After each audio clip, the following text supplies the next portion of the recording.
దేవా నశించిన దాన్ని వెతికి రక్షించడానికి లోకంలో వచ్చిన దేవుడు ప్రభువా, దేవా చీకట్ల నుండి మరణ ఛాయలో నుండి మాకు విడుదల దయచేసి ప్రభువా, దేవా మా జీవితాల్లో మా చీకటి బ్రతుకుల్లో వెలుగుమయంగా తండ్రిని ఉదయించిన దేవుడు తండ్రి.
దేవుని గురించిన జ్ఞానము మనకి తెలియజేయట కొరకు అదృశ్యమైనటువంటి దేవుణ్ణి దృశ్యరూపకంగా మన ఎదుట కనబరచుట కొరకు ఆ దేవుడు ఏమేంటంటే మానవుడిగా మారాడు. మనకున్నటువంటి అత్యవసరమైనటువంటి అవసరం ఏంటంటే పాపి అయినటువంటి మనిషికి రక్షణ కావాలి.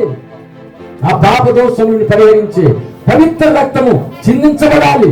ఆ చిందించబడిన పవిత్ర రక్తంలోనే మన పాప దోషంలోని తొలగిపోవాలి.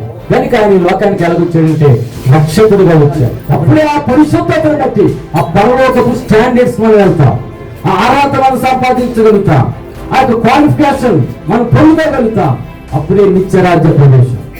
అందుకని ఉన్న పాటున ఆ పడి ఉన్నటువంటి స్థితిలోకి మనము ఆ దేవుడు మనిషిగా మారి మన మధ్యకి దిగాడు. ఆయన మరణం మీద అధికారం కలిగిన వాడు, ప్రకృతి మీద అధికారం కలిగిన వాడు, నిన్ను దీవించడానికి ఆశీర్వదించడానికి అధికారం కలిగినటువంటి వాడు, పాతాళం మీద అధికారం కలిగినటువంటి వాడు. ఆయన ఎవరంటే శక్తివంతుడైనటువంటి దేవుడు.